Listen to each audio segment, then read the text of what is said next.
Guys, welcome to the teachers YouTube channel. आज इस video में हम रीजनिंग के क्वेश्चन देखेंगे और वह भी आपके PYQ हैं जो कि आपके लगभग आपके एचटेट के TGT एग्जाम्स में पूछे गए हैं। तो यहाँ पर मैंने कुछ क्वेश्चंस पुट किए हैं जिनका आंसर मैं आपको अभी साथ साथ में दूंगा और ये है अलग अलग, तकरीबन यदि यहाँ पर 10-15 क्वेश्चन हैं तो आपके सभी अलग अलग चैप्टर्स से हैं। तो इसी बेस पर जो आपका आगामी एग्ज़ाम है आप उसको अच्छे तरीके से प्रिपेयर कर सकते हो और इसी टाइप से आपके मिलते जुलते वहाँ पर आपको क्वेश्चंस देखने को मिलेंगे।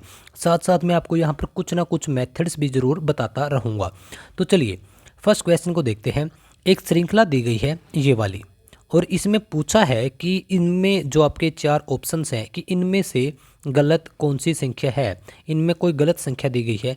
तो यह है आपका सीरीज का जो आपके नंबर सीरीज है, तो उसका यह क्वेश्चन है। तो आपको यह देखना होता है कि यह किस प्रकार से सीरीज बनाई गई है और ठीक ऐसे ही प्रश्न, यह भी आपका प्रीवियस ईयर का है और ऐसे ही प्रश्न आपके आते हैं। तो चलिए पहले हम, अगर आपको इस प्रकार का प्रश्न देखने को मिले तब आपको जो पूरी सीरीज दी गई होती है उसके अंदर कोई ना कोई एक पैटर्न काम कर रहा होता है।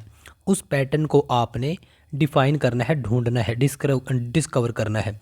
तो देखिए इसमें क्या एक लॉजिक लग सकता है। लॉजिक लगाने की हम कोशिश करते हैं। 0 से 3 बना, 3 से 9 बना, 9 से 12, यहाँ तक तो हमें समझ में आ रहा है। 12 से 36, 36 से 39, फिर 42, 120, 360।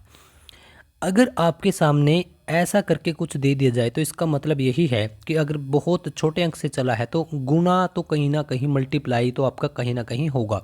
जैसे कि आप देख सकते हो, अगर कोई भी इंसान थोड़ा सा समझदार है तो 120 या 360 होता है, तो यहाँ पर 3 से मल्टीप्लाई किया गया है, तो यह तो हमने डिफाइन कर लिया। अगर हम 3 की और 9 की बात करें, यहाँ भी 3 से गुना किया गया है। अगर हम 12 से 36 की बात करें, यहाँ भी 3 से गुना किया गया है। और आप ऊपर देखिए 0 से 3, यहाँ +3 किया गया और फिर 9 से 12, यहाँ भी +3 किया गया और फिर 36 से 39, यहाँ भी +3 किया गया और फिर 39 से 42, यहाँ भी +3 किया गया। अगर अब आप देखोगे कि 42 दिया कितना होता है, तो यहाँ पर मिस्टेक कर दी है। दोबारा से एक बार बता देता हूँ ताकि आप कंफ्यूज ना हो जाए। दोबारा से देखिएगा इस क्वेश्चन को कि यहाँ पर क्या कोई पैटर्न काम कर रहा है। यहाँ पर देखिए, यहाँ पर आपका 3 जोड़ा गया है, तो मैं +3 लिख देता हूँ। इसके बाद 3 से 9 कैसे बना, आपका मल्टीप्लाई कर दिए, यानी एक बार 3 से योग और एक बार 3 से गुणा। एक बार 3 जोड़ा गया, दोबारा 3 से गुणा कर दी गई। यहाँ पर क्या, एक बार 3 जोड़ा गया, दूसरी बार 3 से गुणा कर दी गई। ठीक है, यहाँ क्या किया, एक बार 3 जोड़ा गया और अब यहाँ पर 3 से गुणा करनी चाहिए था, जो कि आपका 42 गलत है। तो इसका मतलब कि 42 में ही आपकी दिक्कत है। तो 42 के बजाय क्या आना चाहिए था, आपका लगभग आपका 40 या 120, 117 यहाँ पर आना चाहिए था। तो यहाँ पर आपका 42 की बजाय 117 यहाँ पर आपका आंसर आना चाहिए था। तो यानी कि दिक्कत पूरे डिफ़ॉल्ट 42 के अंदर है। तो आपका सही उत्तर क्या हो जाएगा, 42। क्या आप लोगों को यह समझ में आ चुका है या एक बार दोबारा से इसको समझाऊं? चलिए, आपको एक सीरीज फाइंड आउट करनी होती है। यह थोड़ा सा एक उच्च कैटेगरी का क्वेश्चन है, इसको मैं थोड़ा बाद में कराऊंगा आपको। इसके बाद देखते हैं। हाँ देखिए, अगर आपकी अल्फ़ाबेट सीरीज है, यह भी एक सीरीज टाइप ही क्वेश्चन। यहाँ पर आपके अल्फ़ाबेट दे दी, यानी जो आपके अंग्रेजी वर्णमाला के जो आपके अक्षर हैं, जो आपके डिजिट्स हैं अंग्रेजी वर्णमाला के, वह दे दी गई है अक्षर। एक्चुअली अल्फ़ाबेट इनको बोलते हैं। तो इसी प्रकार से आपको आपके पेपर में भी आपके देखने को मिलेगा। देखिएगा, पहले एक बार आराम से, जब भी आप एग्ज़ाम में जाओ, पहले जल्दबाजी मत किया करो, आराम से एक बार उस सीरीज को देख लिया करो। यह एक पूरी सीरीज है, इसमें देखो आपको क्या क्या नज़र आएगा, देख लिया करो। DBC KIJ QOP ZXY, बीच में कोमा भी दिया गया है, यानी इन तीनों का एक अलग ग्रुप है, इस 3 का एक अलग ग्रुप है, इस 3 का अलग ग्रुप और इस 3 का एक अलग ग्रुप है। अगर आप बिल्कुल शांत मन से देखोगे तो आप यह कहोगे कि सर एक्स वाई जेड यहाँ पर है लेकिन ये उल्टे करके दे रखे हैं। एक्स वाई जेड को कहीं ना कहीं किसी अक्षर को बीच में फंसा दिया, कोई उल्टा कोई सीधा। ओ पी क्यू, वैसे तो ये ओ पी क्यू होते हैं लेकिन यहाँ पर इसको उल्टा करके दे दिया।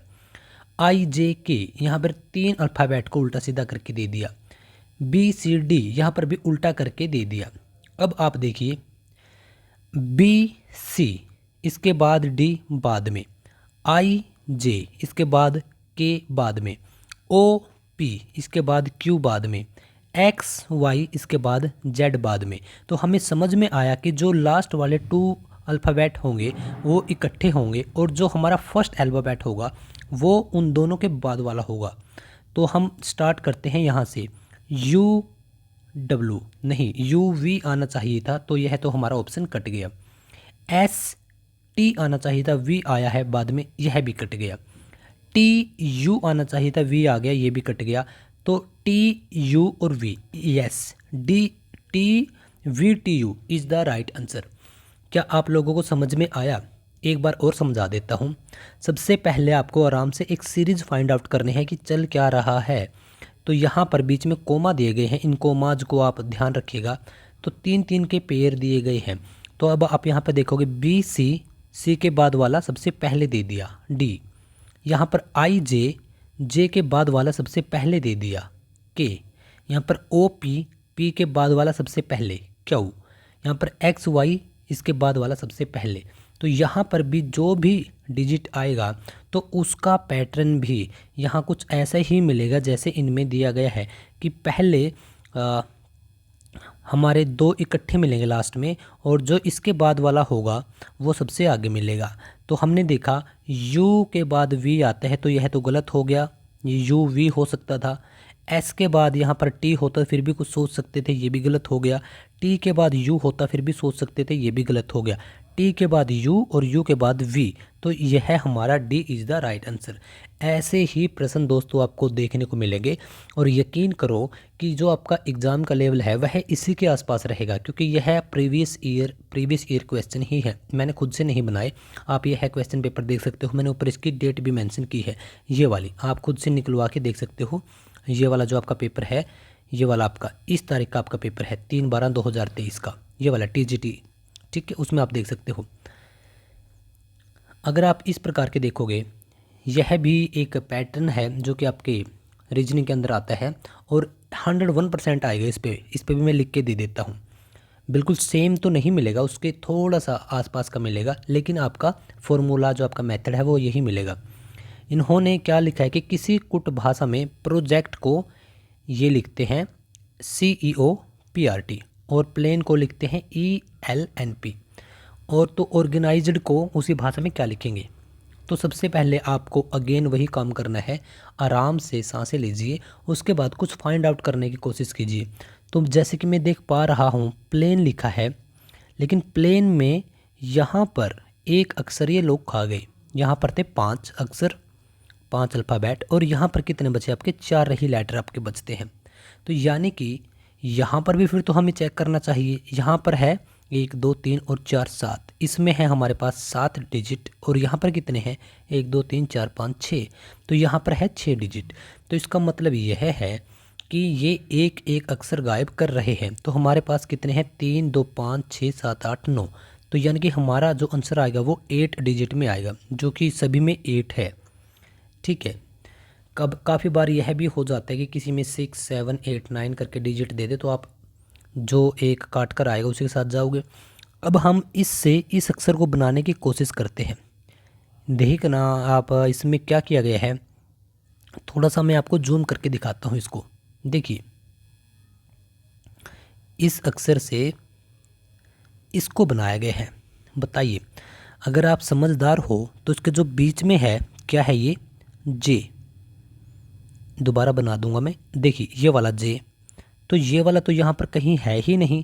तो इसका मतलब हमें पैटर्न समझ में आ गया कि 3 डिजिट इस तरफ और 3 डिजिट इस तरफ, यानी बीच वाला अक्षर हमें काटना ही पड़ेगा। इसमें कितने हैं हमारे पास? 6 हैं। इसमें कितने हैं? इसमें 6 हैं, इसमें 7, यानी कि एक अक्षर जो गायब हुआ है वह ठीक सेंटर वाला अक्षर गायब करना है।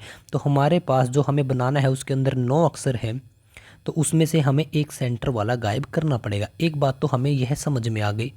दूसरी, अगर आप देखोगे यहाँ पर आपको CEOPRT,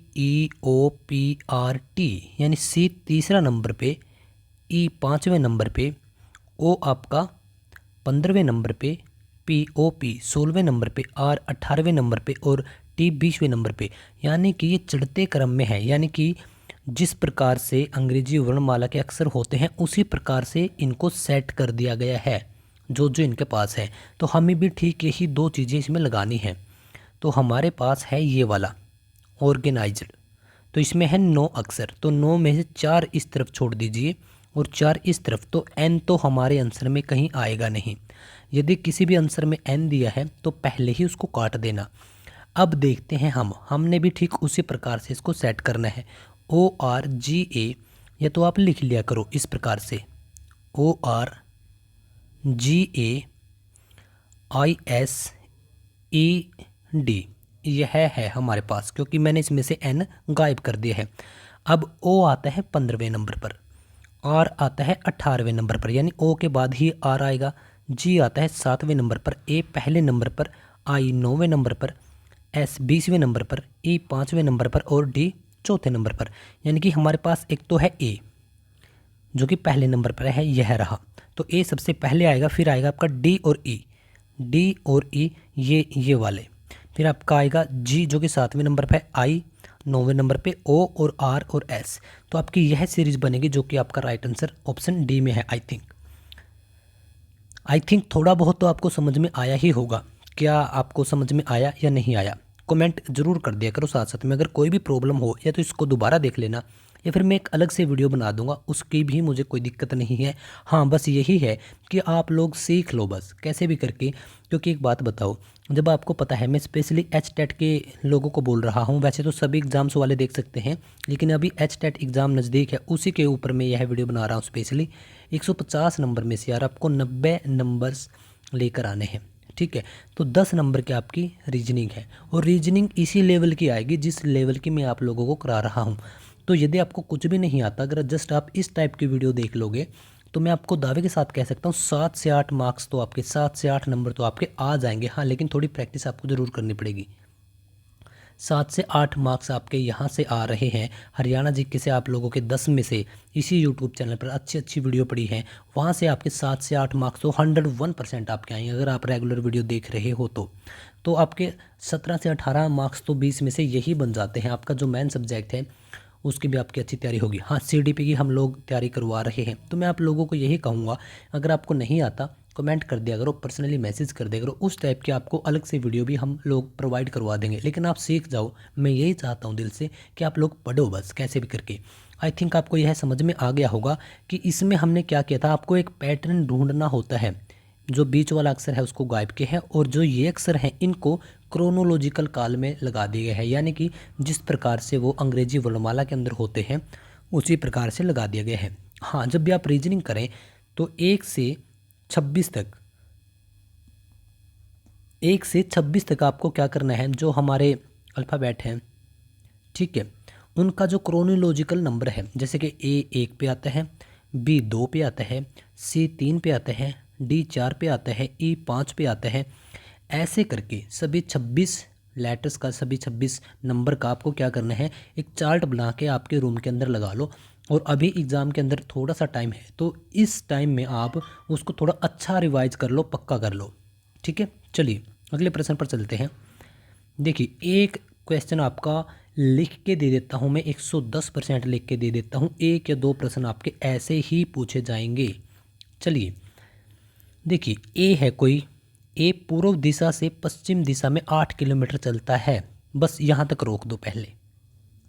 अब देखिए, मैं बिल्कुल हिंदी में लिख रहा हूँ। इस तरफ मैंने पूर्व लिख दिया, इस तरफ पश्चिम लिख दिया, ये ऊपर उत्तर हो गया और ये नीचे दक्षिण हो गया, ठीक है। बात करेंगे ए की, जो कि पूर्व दिशा से पश्चिम में चलता है। अब थोड़ा ध्यान से देख लेना कि यहाँ पर आपके गलती के काफ़ी चांस हो जाते हैं, क्योंकि पूर्व दिशा से पश्चिम में, यानी कि इस दिशा से वो ऐसे चलेगा, ठीक है। पश्चिम की ओर आ रहा है, कहाँ से? पूर्व से। तो इस तरफ आया है वो, यहाँ से, इसका ये हम पहला पॉइंट मान लेते हैं। यहाँ से वो ऐसे करके आया है, कहाँ तक? 8 किलोमीटर तक। हमने 8 लिख दिया। और फिर दाएं मुड़कर 2 किलोमीटर चलता है। अब उसका जो मुख है वो है आपका पश्चिम की ओर, लेकिन वो दाएं मुड़ेगा, तो उसका दाएं कौन सा हो गया? ये वाला। चलिए मैं दूसरे कलर के साथ कर देता हूँ ताकि आपको आसानी हो सके। अब वो इस तरफ मुड़ गया, कितना? 2 किलोमीटर तक चला है। क्वेश्चन में खुद ही एग्जामिनर बता रहा है। इसके बाद क्या है? और फिर दोबारा से दाएं मुड़कर, दोबारा फिर दाएं मुड़ा है वो, और 5 किलोमीटर चला। अब एक बार और वो दाएं मुड़ गया, और अब वह कितना चला? दूसरे कलर ले लेता हूँ मैं एक बार, ये वाला, ठीक है। अब वह चला 5 किलोमीटर, ठीक है। वो अब यहाँ पे आ गया। अब उसने क्या पूछा है कि वह शुरुआती बिंदु के संदर्भ में, यानी जहाँ से शुरुआत की थी, कहाँ से की थी उसने शुरुआत? यहाँ से की थी, यहाँ से। तो यहाँ से अब वह किस दिशा में जा रहा है? तो वह यहाँ से किस दिशा में? तो ऊपर तो उत्तर है, इस तरफ पश्चिम है, नीचे दक्षिण है। तो वह नीचे तो गया ही नहीं, तो जहाँ पर दक्षिण मिले उसको पहले ही काट दो। यहाँ पर दक्षिण है, कोई मतलब नहीं।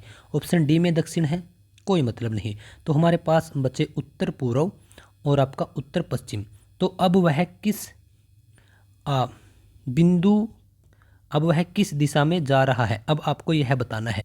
तो क्या होगा इसका राइट आंसर? देखिए, अब उसका मुख है इस तरफ, ठीक है, मतलब कि पूर्व की तरफ, और है किस दिशा में वो? उत्तर में। तो उत्तर पूर्व इसका राइट आंसर हो जाएगा, जो कि ऑप्शन सी में है। यहाँ पर मिस्टेक हो गया है, ये इसको उत्तर पूर्व ठीक कर लेना, ठीक है। उत्तर पूर्व की ओर जाएगा। क्या आप लोगों को समझ में आया? अगर नहीं आया तो दोबारा से देख लेना, लेकिन समझ लेना, क्योंकि यह क्वेश्चन आता है 1000% ये क्वेश्चन आएगा। एक क्वेश्चन ऐसा भी आता है जो आपका विषम होता है, ओड होता है, तो आपको इनमें से निकालना होता है। इसमें क्या बोला गया है कि दिए गए विकल्पों में से विषम को चुनिए। विषम का मतलब है कि जो 3 तो इनमें एक जैसे हैं, और जो कोई चौथा मिलेगा वो आपको अलग मिलेगा। एक सारंगी दिया है, गिटार दिया है, वीणा दिया है और बांसुर दिए है। ऐसे क्वेश्चन आपको फंसा भी सकते हैं, क्योंकि लगभग आपको तो एक जैसे ही लग रहे होंगे, लेकिन आपको यह है थोड़ा सा इन क्वेश्चनों को सेंसिटिव तरीके से लेना पड़ेगा, देखना पड़ेगा, एक्चुअली समझना पड़ेगा। जो गिटार होती है उसके अंदर होते हैं तार, है ना, वायर्स, उसके अंदर से ही स्वर निकलते हैं, उसी पे तो बजाते हैं, है ना, जो सॉन्ग्स होते हैं। और इसके बाद बात करते हैं सारंगी की। तो सारंगी के अंदर भी वही तारे होते हैं जहाँ से आवाज़ें निकलती है ना। मोस्टली जो, अगर हरियाणा की बात करूँ तो हरियाणा में राजस्थान की तरफ से, महेंद्रगढ़ की तरफ से लोग आते हैं जो सारंगी बजाते हैं ना, बहुत अच्छी सारंगी बजाते हैं। वीणा, वीणा भी क्या है? वीणा के अंदर भी वही तार हैं और उन्हीं से स्वर निकलते हैं। लेकिन अगर बांसुरी के बारे में बात करें तो बांसुरी के अंदर होल होते हैं, होल, है ना, होल्स होते हैं, और इन होल्स में मुंह के द्वारा हवा पंप की जाती है, हवा डाली जाती है, फिर यहाँ से स्वर निकलते हैं। तो इसके अंदर कोई तार नहीं होती।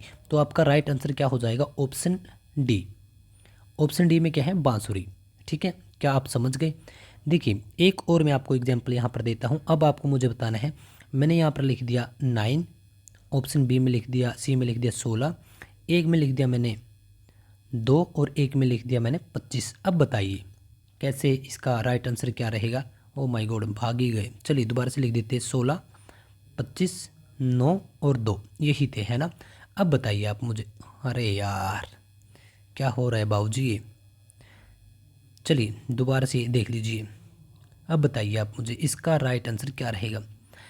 अब आपको थोड़ा सा ध्यान से देखना होगा कि जो 16 है ये 4 गुना 4, यानी कि 4 का स्क्वायर है। ये 5 का स्क्वायर है, 5 गुना 5। ये है 3 का स्क्वायर, 3 गुना 3। लेकिन 2 किसी का स्क्वायर नहीं होता भाई। कोई 1 गुना 1 2 मत कर देना, 1 प्लस 1 तो ठीक है। तो 2 गुना 2 तो होगा, तो कितना होना चाहिए था? 4। लेकिन इसी वजह से ये सबसे अलग है। तो हमारा राइट आंसर क्या रहेगा? 0 2। इस प्रकार से आपको करना होता है। क्या अब आपको समझ में आया थोड़ा सा? चलिए अगले प्रश्न की अगर हम बात करें, यहाँ पर दिया है कि ए, इस प्रकार के भी आपके क्वेश्चन आते हैं। जो मैंने क्वेश्चन यहाँ पर लिख कर आपके सामने डाल रखे हैं, आप ये समझ लो कि लगभग लगभग आपका यही पैटर्न आएगा। यहीं से ऐसे ही क्वेश्चन एग्जामिनर आपसे पूछेगा। इनकी जो रकम है वह चेंज हो सकती है, मेथड हल्का चेंज हो सकता है, तकरीबन आपको इसी के आसपास देखने को मिलेगा। तो घोट कर पी जाना। ए इसमें बोल रखा है कि ए विभाजन को बताता है, बी योग को, सी घटा को और डी गुणा को बताता है। तो आपको बताना है 20 सी 12 बी 8 ए 2 डी 6 किसके बराबर है। तो सबसे पहले तो मैं इस पूरी एक रकम को लिख लेता हूँ। यहाँ पे लिखते हैं थोड़ा अच्छे तरीके से। यहाँ पे 20 सी 12 बी और कितना है, क्या मुझे दिख रहा है, ये भाग ही गया, दोबारा लिखना पड़ेगा। 20 सी 12 बी 8 ए 2 डी 6। अब हमें इसका मतलब बताना है कि इसका क्या होगा। देखिए जहाँ पर सी लिखा है, क्योंकि सी का क्या मतलब बताया है, यहाँ से स्टार्ट करता हूँ मैं। ए का मतलब बताया भाग, तो ए कहाँ पर है, यह रहा ए, तो इसकी जगह मैं यहाँ पर लिख दूँगा ये वाला भाग। चलिए बी को बताया है योग, यहाँ पर मैं लिख दूँगा प्लस। सी को बताया है घटा, यहाँ पर आएगा आपका घटा, और डी को बताया है गुना। ठीक है, लेकिन हमने इसको तो डिफाइन कर लिया, लेकिन अब इसको सोल्व कैसे करें, अब ध्यान देना, अब बहुत ज़रूरी है। एक चीज़ आप कहीं पे लिख लो, भागु योग। भागु योग इसका क्या मतलब है, अगर इस प्रकार का समीकरण इक्वेशन आए तो पहले आपको सोल्व करना है भागु, मतलब कि पहले भाग, फिर गुणा, भागु, फिर यो से योग, और फिर आखिरी में सबसे घटा। तो ये 3-4 चीज़ें हैं जो कि आपको ध्यान रख लेनी है। तो इसी पे अब हम इस पूरे इक्वेशन को सोल्व करेंगे। तो सबसे पहले हमें दिखा भाग यहाँ पर, तो 8 भाग 2, तो कितना आएगा, 8 डिवाइड करेगा 8 को अगर डिवाइड करेगा 2 तो आपका कितना आंसर रहेगा, 4 आपका आंसर रहेगा। तो इसका मतलब यहाँ पर तो आपका इस स्थान पर तो आपका क्या आ जाएगा, 4 मैंने लिख दिया। अगर मैं बात करूँ अब भागु, अब इनकी गुणा किस किस की, अब गुना ऐसे का ऐसे, क्योंकि हमने पहले तो 4 को सोल्व कर लिया और अब बाद में कितना है 6, तो अब होगी इनकी गुना, प्लस ऐसे का ऐसे, 12 ऐसे का ऐसे, माइनस ऐसे का ऐसे, 20 ऐसे का ऐसे। अब 4 की और 6 की गुना कितनी होगी जी, 24, तो इन दोनों के स्थान पे आ गया 24। अब हमें करना है प्लस भागु, भागु योग। अब भाग और गुणा तो हमने कर लिया, अब योग बचा, तो अब इन दोनों को जोड़ दो, कितना हो गया आपका 12 और 24 आपका हो जाता है ये, सॉरी ये माइनस का है 12 और 24 प्लस का है, तो यहाँ पर आपका बचेगा कितना 12। ठीक है, और ये प्लस का है, तब आपका कितना हो गया ये 12 और 20, तो आपका 32। तो ऑप्शन सी के साथ हम जाएंगे, 32 इज द राइट आंसर। थोड़ा सा जो पहली बार कर रहे हैं या पहली दूसरी बार कर रहे हैं उनको थोड़ा सा डिफ़िकल्ट लगा होगा, हाँ, क्योंकि होता है पहली बार कुछ समझ में नहीं आता, लेकिन आपको पैटर्न यही आया हुआ मिलेगा और इसी पर आपको करना है। अब आप देख लो, मैं आपको इतना ही कह सकता हूँ कि आप प्रैक्टिस कर सकते हैं, दोबारा से इस वीडियो को देख लीजिएगा। आप थोड़ा सा भी सुस्ती मत बरतिएगा कि हो नहीं रहा या फिर थोड़ा ज़्यादा बोर है। मैं आपको आपके साथ प्रॉमिस करता हूँ कि अगर आप 2-3 बार इसको देखेंगे या फिर क्वेश्चंस अलग अलग लगाएंगे तो यकीन करना आपको काफ़ी अच्छे बहुत ईजी लगेंगे इस प्रकार के क्वेश्चन। भाई इसी प्रकार के तो आ रहे हैं, मैं कहाँ से और इससे डिफ़िकल्ट लेवल लेके आऊँ, तो यही क्वेश्चंस आ रहे हैं आप लोगों के लिए। इस वीडियो के आखिर में मैंने कुछ और भी आपके लिए क्वेश्चन पुट किए हैं, वो भी देख के जाना, जिसमें आपको जवाब देने होंगे। अगर आपको वह क्वेश्चन आ गए तो इसका मतलब है कि यहाँ से आपको 5, 7, 10 नंबर आपको ईजिली मिल जाएंगे। अब बात करते हैं कि क्या यह क्वेश्चन हमने कर लिया, नहीं किया है ना। हाँ, ए दक्षिण दिशा में, यह उसी टाइप का क्वेश्चन आ गया जो कि हमने ऊपर किया था। तो हम पहले से ही यहाँ लिख देते हैं पूर्व, इस तरफ पश्चिम, इंग्लिश वाले लिखते हैं ईस्ट वेस्ट नॉर्थ साउथ, है ना।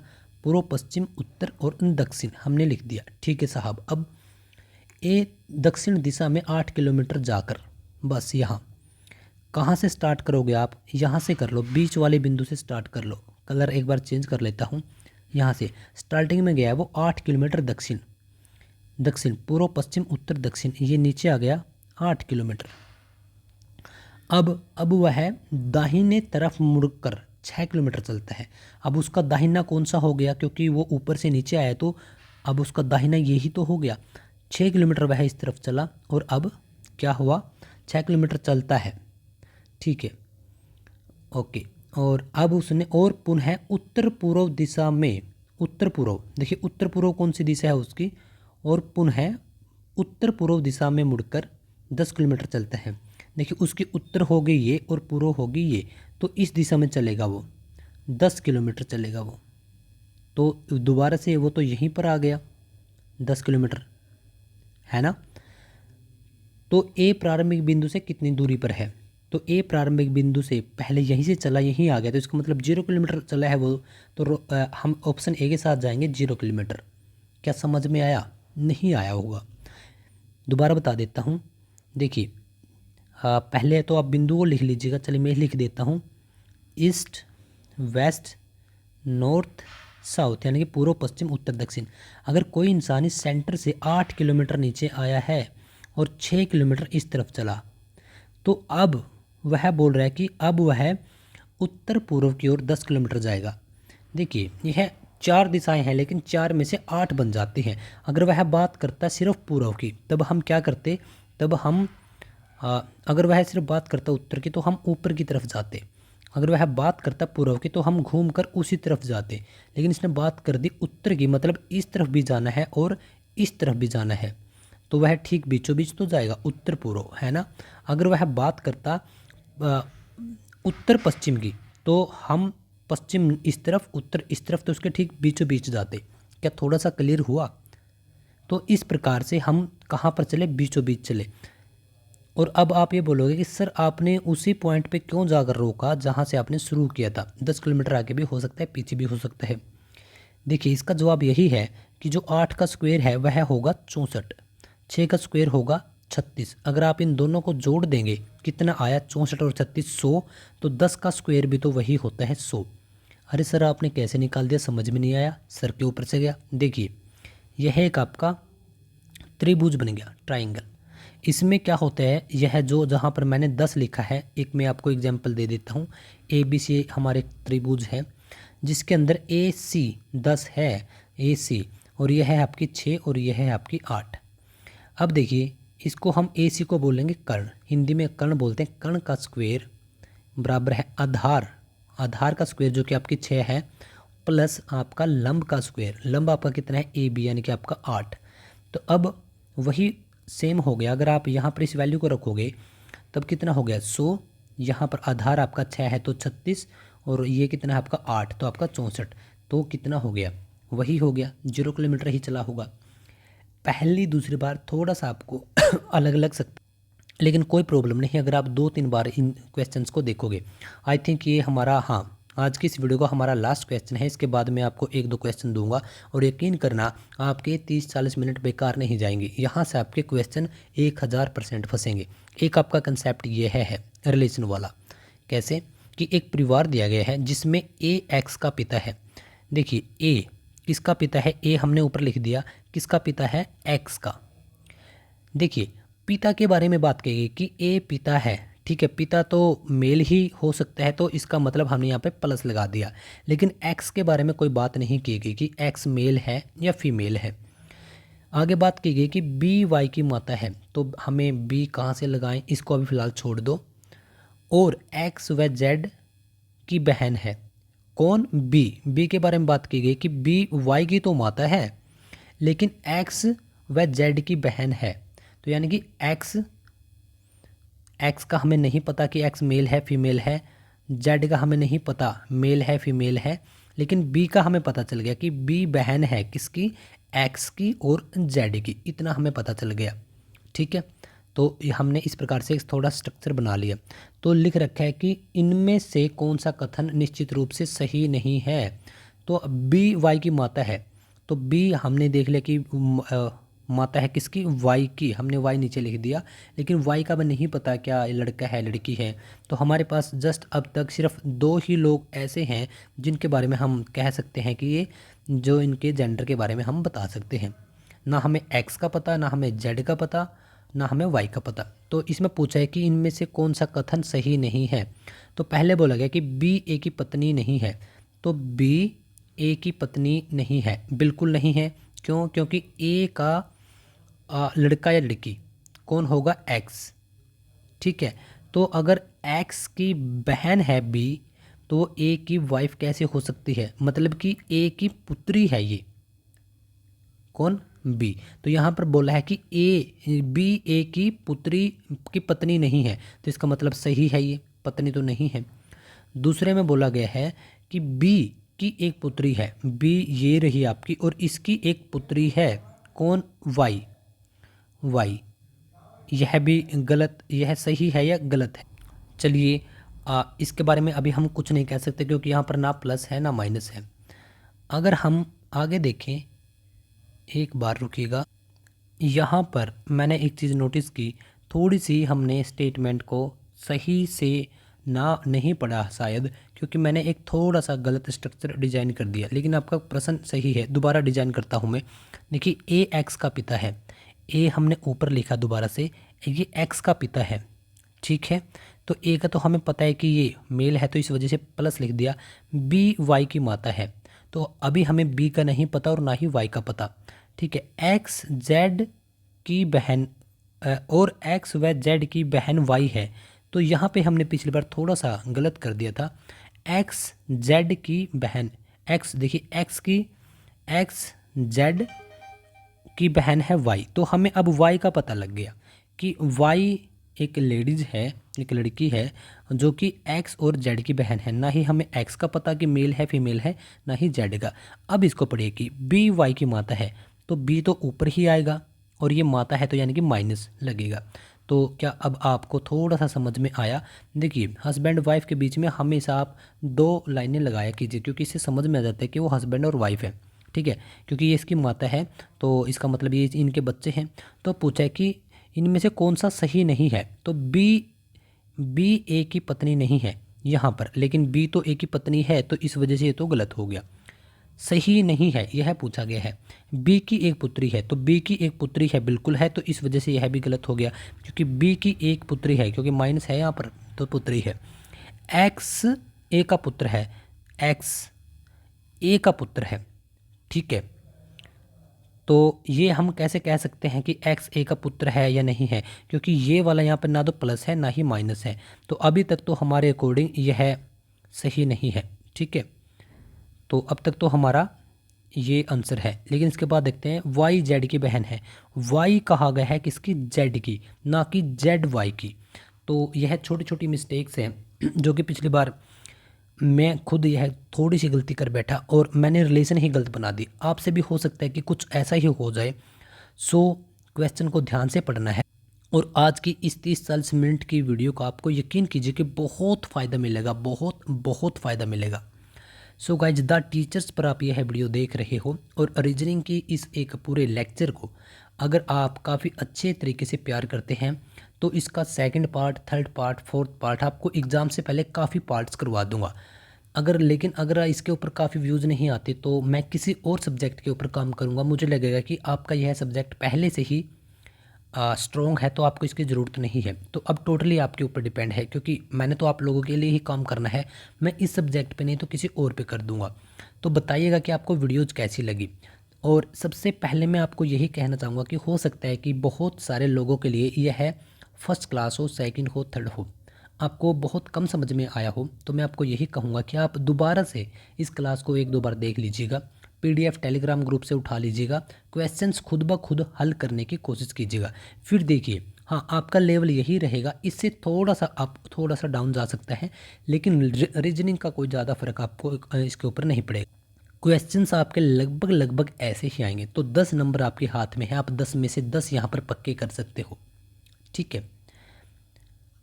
उन लोगों के लिए मैं बहुत कुछ कहना चाहूँगा, जैसे कि इस यूट्यूब चैनल पर खासकर फीमेल्स बहुत जुड़ी हुई हैं, जो घरेलू हैं, जिनकी शादी हो चुकी है, पहले टाइम नहीं लगा, अब वो जॉब्स के लिए तैयारी कर रही हैं। मैथ्स और रीजनिंग में उनकी थोड़ी सी कमज़ोरी रह जाती है। सो मैं बिल्कुल ईजिली तरीके से, जैसे कि आपके सामने ही कोई इंसान पढ़ा रहा हो, उस तरीके से पढ़ाने की कोशिश करता हूँ।